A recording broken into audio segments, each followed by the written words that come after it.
ഞങ്ങൾ നല്ല മിത്രങ്ങളായിരുന്നു. ഈ അവധിക്കെങ്കിലും അവനെ കാണാൻ പോകണം.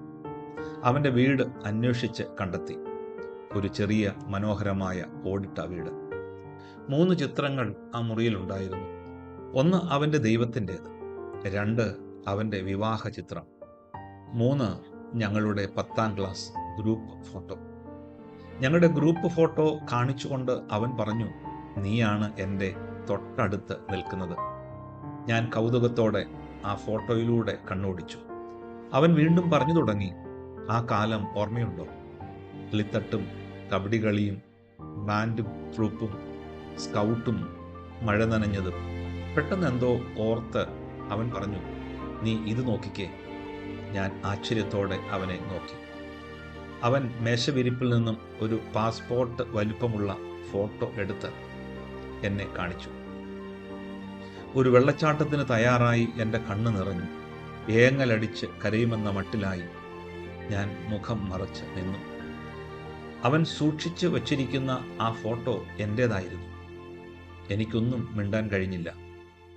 അവൻ എന്നെ മറന്നിട്ടില്ല. ഞാൻ അവൻ്റെ കയ്യെത്തും ദൂരത്തുണ്ടായിരുന്നു.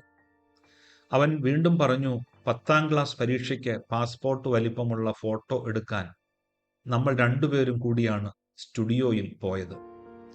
അന്ന് ഞാൻ വാങ്ങിവെച്ചതാണ് നിന്റെ ഈ ഫോട്ടോ. എൻ്റെ ഒരു ഫോട്ടോ നിന്റെ കയ്യിലുമുണ്ട്. അന്ന് ഞാൻ തന്നതാണ്. ഏതാണ്ട് 25 വർഷം വേണ്ടി വന്നു നമ്മുടെ ഈ ഒരു കൂടിക്കാഴ്ചയ്ക്ക്. ചായ കൂടി കഴിഞ്ഞ് മടങ്ങിപ്പോകുമ്പോൾ എൻ്റെ ഉള്ളിൽ വല്ലാത്തൊരു വിങ്ങലായിരുന്നു. അവൻ എന്നെ ഓർത്തിരുന്നു. എൻ്റെ ഫോട്ടോ സൂക്ഷിച്ച് വെച്ചിരിക്കുന്നു. അവൻ്റെ ആ ഫോട്ടോ എവിടെയെന്ന് പോലും എനിക്കറിയില്ല.